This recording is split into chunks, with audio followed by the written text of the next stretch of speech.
Friends, this is Param and welcome to the my YouTube channel. जैसे आपको पता है, हमने चैप्टर स्टार्ट कर रखा है structure of atom. Structure of atom में आज हम जो पढ़ने वाले हैं वो पढ़ने वाले हैं डाल्टन्स एटॉमिक थ्योरी। मतलब जो डाल्टन था, डाल्टन ने सबसे पहले एटम के बारे में बताया था। तो उसने एटम के बारे में क्या बताया था उसको पढ़ेंगे हम, डाल्टन्स की एटॉमिक थ्योरी। तो आज का जो हमारा टॉपिक है वो है डाल्टन्स एटॉमिक थ्योरी। तो क्या पढ़ने वाले हैं हम? आज हम पढ़ने वाले हैं डाल्टन्स एटॉमिक थ्योरी पढ़ने वाले हैं। तो जो डाल्टन्स एटॉमिक थ्योरी आई थी, ये आई थी 1808 में आई थी अपनी डाल्टन्स एटॉमिक थ्योरी। ठीक है, इसमें इन्होंने बताया क्या था? इन्होंने कहा था कि जो एटम होता है, पोस्टुलेट नंबर 1, एटम जो होता है, जो इस दुनिया में जितना भी मैटर है, सब्सटेंस है, उसका सबसे छोटा जो पार्टिकल्स होता है, स्मॉलेस्ट पार्टिकल, वो एटम होता है। तो हम इसको ऐसे लिख सकते हैं कि atoms are smallest particle of matter. तो एटम क्या होगा? किसी भी मैटर का सबसे छोटा पार्टिकल होगा, स्मॉलेस्ट पार्टिकल, वो क्या होगा? एटम होगा। सेकंड, इन्होंने कहा था जो एटम्स होता है, एटम्स आर इनडिविजिबल। मतलब इसको तोड़ा नहीं जा सकता। थर्ड पॉइंट है, जो एटम्स होते हैं, atom can nether B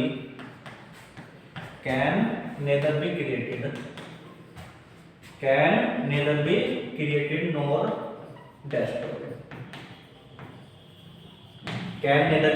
nor destroyed। तो इन्होंने क्या कहा था? इन्होंने कहा था जो एटम होता है, ना तो उसको बना सकते हैं, ना ही खत्म कर सकते। जैसे ये जो डाल्टन्स की एटॉमिक थ्योरी थी, ये किसी प्रैक्टिकल पर बेस्ड नहीं थी। क्या था? ये प्रैक्टिकली बेस्ड नहीं थी। इन्होंने क्या किया था? इनसे पहले कुछ थ्योरी थी, जैसे वो है अपना law of conservation of mass, और कुछ थ्योरी थी जैसे लॉ ऑफ मास एक्शन वगैरह। ये जो थ्योरी है, उनसे इन्होंने कुछ थ्योरी मतलब हाइपोथेटिकली दिया था। ये जो डाल्टन एटॉमिक थ्योरी है, ये बेस किस पे होती है? हाइपोथेटिकल पे बेस्ड है। हाइपोथेटिकल मतलब ये है, जो डाल्टन से एटॉमिक थ्योरी दी, उसके लिए इन्होंने कोई रिसर्च या कोई एक्सपेरिमेंट नहीं किए थे। बस क्या क्या था, पुरानी कुछ थ्योरी थी, उन थ्योरी से कुछ इन्होंने कंक्लूड करके अपने एक थ्योरी दे दिए थे। उसमें क्या था? First, atoms are smallest particle of matter. मतलब जो भी मैटर होता है, उसका जो सबसे छोटा कण होगा, सबसे छोटा पार्टिकल, उसको क्या बोलते हैं? मैटर बोलते हैं, एटम बोलते हैं। एटम क्या होते हैं? इंडिविजुअल, इनको तोड़ा नहीं जा सकता। Atoms can nether be created nor destroyed. मतलब एटम को ना तो क्रिएट कर सकते, ना ही डेस्ट्रॉय कर सकते। ये वाला जो पॉइंट है, इन्होंने ये पॉइंट लिया था इन्होंने law of conservation of mass. Law of conservation of mass से लिया था। तो ये जो है law of conservation of mass, ये किसने दिया था? ये दिया था लेवोसियर ने। ये दिया था लेवोसियर, जिन्हें कहा जाता है father of chemistry. Father of chemistry कहा जाता है। ठीक है, तो जो ये था law of conservation of mass, इसमें क्या कहा गया था? इसमें इन्होंने कहा था कि जो मैटर होता है, मैटर, उसको ना तो ही क्रिएट कर सकते। क्या कहा था उन्होंने? Matter can nether be created nor destroy. तो इसी को ये वाला जो इसमें ये था हमारा assumption, इसको क्या है? इसी को इन्होंने अपनी थ्योरी में इंप्लीमेंट कर दिया। जैसे लेवोसियर ने बताया था कि मैटर को ना तो क्रिएट कर सकते हैं, ना ही डेस्ट्रॉय कर सकते। तो इसी थ्योरी से इन्होंने अपनी थ्योरी में लिया कि जो एटम होते हैं, ना तो उनको बना सकते हैं, ना ही इनको डेस्ट्रॉय कर सकते हैं। आगे क्या है हमारा फोर्थ पॉइंट? क्या दिया था? फोर्थ पोस्टुलेट इन्होंने कहा था कि कोई एलिमेंट है सपोज करते हैं कोई हाइड्रोजन एलिमेंट है, तो हाइड्रोजन एलिमेंट में क्या होंगे, बहुत सारे हाइड्रोजन के एटम होंगे। तो जो बहुत सारे हाइड्रोजन के एटम होंगे उनका मास और उनकी शेप क्या होगी, सेम होगी। तो ये कह सकते हैं हम किसी एलिमेंट में जितने भी एटम होंगे वो मास और शेप में क्या होते हैं, सेम होते हैं। और डिफरेंट एलिमेंट के जो एटम होंगे वो क्या होंगे, मास में और शेप में डिफरेंट होते हैं।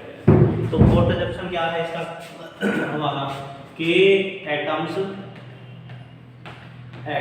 Of same element are similar in shape and mass. ठीक है, तो किसी एक एलिमेंट के जो एटम होंगे उस एलिमेंट में जितने भी एटम होंगे वो सब क्या होंगे, शेप में और मास में सेम होंगे। जैसे फॉर एग्जांपल लिया, जैसे हमने ये लिया है हाइड्रोजन। हाइड्रोजन क्या है, एक एलिमेंट है। हाइड्रोजन एक एलिमेंट है। अब इस हाइड्रोजन एलिमेंट में हाइड्रोजन के बहुत सारे एटम हो सकते हैं। ठीक, तो जितने भी एटम होंगे वो सब क्या होंगे, उनकी जो शेप होगी और उनका जो मास होगा क्या होंगे, सबके सब सेम होंगे। जैसे क्या है, हमारे पास कोई आयरन है, क्या हमारे पास एग्जांपल ले लेते हैं, कोई एग्जांपल लेते हैं। जैसे हमारे पास कोई आयरन का एलिमेंट है, सपोज करते हैं ये जो है हमारे पास, ये जो पेन है हमारे पास, ये क्या है, आयरन का है। तो इसके अंदर क्या होंगे, आयरन मतलब Fe के बहुत सारे एटम होंगे, बहुत सारे एटम से मिलकर बना होगा, एक दूसरे पे कॉम्पैक्ट हो रहे होंगे वो। तो ये जो इसमें आयरन के एटम है, ये इनका शेप और जो इनका मास होगा वो सबका बिल्कुल सेम होगा। ठीक है, तो ये क्लियर हो जाता है हमारा। नेक्स्ट है point number 5, atoms of different elements are differ in mass and shape. क्या होंगे, मास में और शेप में डिफर करते हैं। ठीक है, इसको कैसे समझ लेंगे हम,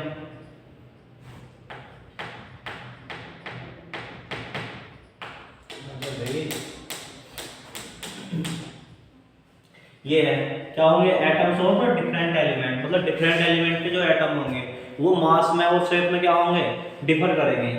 जैसे हमारे पास ये है H2O, वाटर का मॉलिक्यूल है अपने पास, ये क्या है, वाटर मॉलिक्यूल। जो ये वाटर मॉलिक्यूल होता है इसमें दो होते हैं हाइड्रोजन, एक होता है ऑक्सीजन। तो हाइड्रोजन और ऑक्सीजन जो होते हैं इसमें, हाइड्रोजन ऑक्सीजन वो 2:1 में रेशियो बनते हैं। ठीक है, अब इनमें क्या होगा, जो ऑक्सीजन और हाइड्रोजन है, ऑक्सीजन का नंबर कितना होता है, एटम नंबर 8 होता है, हाइड्रोजन का एटम नंबर क्या होता है, 1 होता है। तो हाइड्रोजन के एलिमेंट, जो हाइड्रोजन के एटम होंगे वो डिफरेंट होंगे, ऑक्सीजन के एलिमेंट डिफरेंट होंगे, एटम डिफरेंट होंगे। तो इसलिए ये कह सकते हैं कि जो सेम एलिमेंट डिफरेंट एलिमेंट होते हैं उनके जो एटम होंगे वो भी क्या होंगे, मास में और शेप में डिफरेंट होंगे। इस तरीके से क्या होंगे, ये हो जाएंगे हमारे। और इसका लास्ट क्या है हमारा, लास्ट पोस्टुलेट पढ़ लेते हैं इसका। लास्ट होगा इसमें number 6,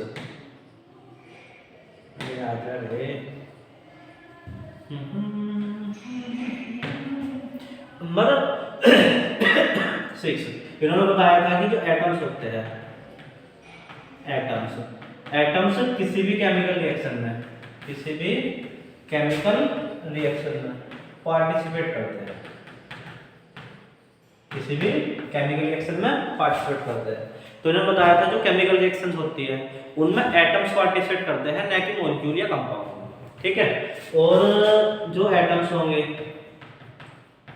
atoms can not exist at free state. जो एटम होते हैं वो फ्री स्टेट में एग्जिस्ट नहीं करते। एक एग्जांपल के द्वारा समझ लेते हैं हम। ये है, हमने लिया एग्जांपल अच्छा भाई, ये हमारे पास एग्जांपल है। सपोज करते हैं ये हमारे पास Fe आयरन मेटल, इसकी रिएक्शन करानी हमने किसी एसिड के साथ HCl के साथ। अब जो आयरन है, आयरन एलिमेंट है, इसके अंदर क्या होंगे, आयरन के ही एटम होंगे। अब जो HCl है, HCl क्या है, एक हाइड्रोक्लोरिक एसिड का मॉलिक्यूल है। इसमें क्या होगा, एक हाइड्रोजन है, एक क्लोरीन है। क्या है इसमें, एक तो है अपने पास हाइड्रोजन, एक अपने पास क्लोरीन। अब जो पार्टिसिपेट करेंगे, हाइड्रोजन एटम अलग करेगा, क्लोरीन एटम अलग करेगा, तो इसमें क्या होगा, H और Cl के बीच में एक बॉन्ड होगा। अब Cl क्या है, मोर इलेक्ट्रोनेगेटिव होता है, तो ये इससे इलेक्ट्रॉन छीन लेगा। इलेक्ट्रॉन छीन के ये क्या करेगा, कंटेन करेगा नेगेटिव चार्ज, H पे क्या आ जाएगा, पॉजिटिव। ठीक है, FeCl के साथ रिएक्ट करके ये बना लेगा FeCl3 प्लस हाइड्रोजन गैस बाहर हो जाएगी। बैलेंस कर लेंगे इसको, कोई दिक्कत नहीं है। तो इसमें क्या देखा हमने, जो HCl है पूरे ने रिएक्ट नहीं करी, क्या करा, अलग अलग पहले टूटा है H में और Cl में, तब रिएक्ट करी। तो क्या है, कोई भी मॉलिक्यूल किसी केमिकल रिएक्शन में पार्टिसिपेट नहीं करता, क्या करते हैं, एटम पार्टिसिपेट करते हैं। ठीक, ये बन जाएगा, इसको बोलेंगे ferric chloride, ferric chloride, hydrogen gas बाहर निकल जाएगी। तो इस तरीके से ये जो हमारी डाल्टन्स की एटॉमिक थ्योरी थी, डाल्टन्स की एटॉमिक थ्योरी जो होती है, ये एटम की फर्स्ट थ्योरी होती है। ठीक, इसमें मैंने बता दिया था एटम के बारे में कि एटम क्या क्या होता है। ये हो जाएगा अपना, इसको एक बार रिवाइज कर लेते हैं पूरे को। तो बस क्या था, जो डाल्टन्स थे इन्होंने बताया था एटम क्या होगा, स्मॉलेस्ट पार्टिकल होता है, किसी भी एटम का स्मॉलेस्ट पार्टिकल सबसे छोटा। सेकंड का इसको इंडिविजुअल होता है, इसको तोड़ा नहीं जा सकता। इसको atoms can nether be created nor destroy, मतलब एटम को ना ही तो बना सकते हैं और ना ही तोड़ा जा सकता है। फोर्थ का atom of same element are similar in shape and mass, किसी एलिमेंट के जो मास वो होंगे, एटम जितने भी होंगे, वो मास में और शेप में क्या होते हैं, सिमिलर होते हैं। ठीक है जी। नेक्स्ट क्या है, एटम ऑफ डिफरेंट एलिमेंट, मतलब डिफरेंट एलिमेंट के जो एटम होंगे उनकी मास और शेप क्या होगी, अलग अलग होगी। सही है जी। आगे क्या है, एटम्स किसी भी केमिकल रिएक्शन में पार्टिसिपेट करते हैं। एटम जो होते हैं can not exist at free state, मतलब एटम जो होते हैं वो फ्री स्टेट में एग्जिस्ट नहीं कर सकते। तो यहाँ पे क्या हो जाएगा हमारा, ये हो जाएगा अपना डाल्टन्स की एटॉमिक थ्योरी। इसके बाद हम पढ़ेंगे क्या, Thomson's atomic model, Thomson's atomic model, Thomson's atomic model. इसमें क्या पढ़ेंगे, जो थॉमसन थे, ये थे, इनका नाम थोड़ा जे थॉमसन,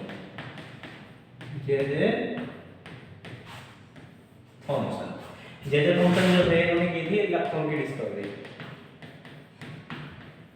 इन्होंने की थी इलेक्ट्रॉन की डिस्कवरी। अब जो ये है थॉमसन का एटॉमिक मॉडल, इसको दो नामों से और जाना जाता है, और लिखते हैं इसको, और plum pudding model, plum pudding model कहा जाता है इसको, या ये हो गया plum pudding model Thompson model, या इसको बोलते हैं वाटरमेलन मॉडल, वाटरमेलन मॉडल कहा जाता है इसको। ठीक है जी। तो जो थॉमसन का एटॉमिक मॉडल है वो दो अन्य नाम से जाना जाता है, अन्य से क्या होगा, प्लम पुडिंग मॉडल और वाटरमेलन मॉडल। तो जो जे थॉमसन थे उन्होंने कहा था कि जो एटम होता है, एटम लाइक का वाटरमेलन होता है। तो जो हमारा वाटरमेलन होगा, वाटरमेलन जो होता है वो क्या होती है, स्फेरिकल स्ट्रक्चर होती है। वाटरमेलन एक स्फेरिकल स्ट्रक्चर होती है, और जो इसके अंदर का पार्ट होता है, अंदर का पार्ट जो होता है वो रेड,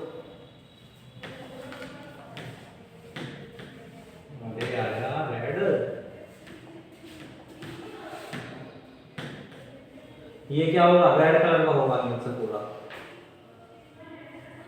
अंदर से होता है रेड कलर का होता है अंदर से।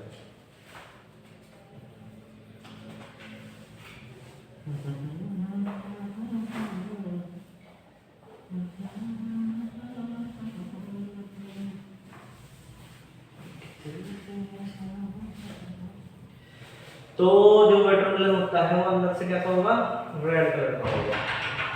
तो रेड कलर के बाद आपने वाटरमेलन देखा होगा, अंदर क्या होंगे, सीड्स एम्बेडेड होते हैं, अंदर होंगे इसमें सीड्स एम्बेडेड होते हैं।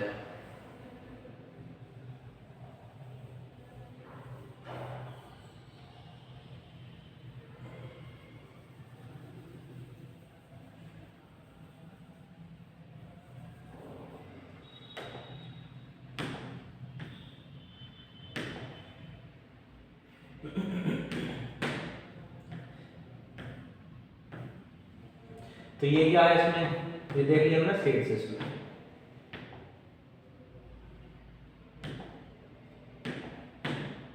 ये ऐसे क्या होते हैं, इसमें सीड्स होते हैं। इस तरीके से कोई वाटरमेलन होता है। अब इन्होंने क्या किया था, जो हमारे थॉमसन साहब, थॉमसन ने कहा था कि जो एटम होगा, एटम लाइक है वाटरमेलन होगा। वाटरमेलन का जो अंदर का हिस्सा होता है, ये रेड वाला पार्ट, इसका जो रेड वाला पार्ट होता है, ये वाला रेड पार्ट जो होता है,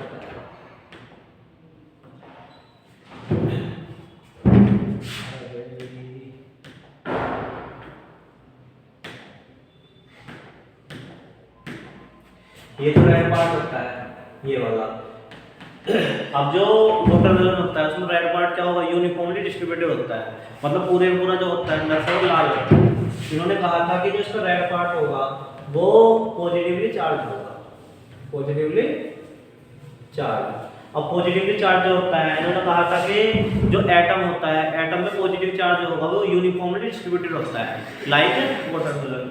जैसे वाटरमेलन का जो रेड पार्ट होता है वो पूरे में फैला होता है, उसी तरीके से किसी एटम का जो अंदर होता है वो पॉजिटिव चार्ज पूरे के पूरे में फैला हुआ होता है। तो इसको इन्होंने कहा था जो पॉजिटिव चार्ज होगा वो क्या होगा, यूनिफॉर्मली डिस्ट्रीब्यूटेड होगा, यूनिफॉर्मली डिस्ट्रीब्यूटेड होता है। ठीक है, यूनिफॉर्मली मतलब एक समान रूप से पूरे में फैला होता है। आगे इन्होंने कहा था कि जो किसी भी एटम का मास होता है, जो क्या होगा, मास ऑफ एटम होगा, मास ऑफ एटम, वो किसके कारण होता है, वो पॉजिटिव चार्ज के कारण होता है। किसी भी एटम का जो मास होगा वो किसके कारण होता है, पॉजिटिव चार्ज के कारण। अब यहाँ क्या है, जो पॉजिटिव चार्ज होता है वो क्या होगा, यूनिफॉर्मली डिस्ट्रीब्यूटेड होता है। तो हम इससे कंपेयर कर सकते हैं, जो उसका मास होगा वो भी क्या होगा, यूनिफॉर्मली डिस्ट्रीब्यूटेड होता है, यूनिफॉर्मली डिस्ट्रीब्यूटेड होगा। ठीक है जी, ये चीज बता दी इन्होंने। तो इन्होंने क्या बताया, फर्स्ट बताया जो एटम होता है, एटम्स आर स्फेरिकल। फर्स्ट ये था इनका, जो एटम्स होता है, atoms are spherical micro particle. Atom क्या होगा, एक स्फेरिकल माइक्रो पार्टिकल होता है। ठीक है, उसमें क्या होगा, सेकंड जो पॉजिटिव चार्ज होगा, positive charge as well as mass of atom, mass of atom are uniformly distributed. तो क्या होगा, जैसे हमने यहाँ देखा, इसका मास और जो पॉजिटिव चार्ज होगा वो क्या होगा, यूनिफॉर्मली डिस्ट्रीब्यूटेड होता है। आगे इन्होंने बताया ये जो इसके सीड्स है, ये जो इसके हैं सीड्स क्या होते हैं, ये स्टेबल होते हैं, सीड्स स्टेबल। जिस प्रकार से वाटरमेलन के जो सीड होता है वो एम्बेडेड होते हैं, ठीक है, उसी प्रकार ये क्या होंगे, स्टेबल, लाइक एम्बेडेड सीड्स। ठीक है, और जो ये होगा, इसके सीड्स जो होंगे, ये कहा था इन्होंने कि ये निगेटिव चार्ज पार्टिकल होते हैं, ये क्या होंगे, निगेटिवली चार्ज। तो उन्होंने बता दिया था जो पॉजिटिव चार्ज होता है वो तो पूरे एटम में फैला होता है, और जो निगेटिव चार्ज है वाटरमेलन में जो सीड्स की तरह है, वो निगेटिव चार्ज कहीं कहीं पे स्टेबल लाइक एम्बेडेड सीड होता है। ठीक है, तो नेक्स्ट लिखते हैं नंबर थर्ड, जो निगेटिव चार्ज होगा, निगेटिव चार्ज पार्टिकल जो होंगे, पार्टिकल्स वो क्या होंगे, स्टेबल लाइक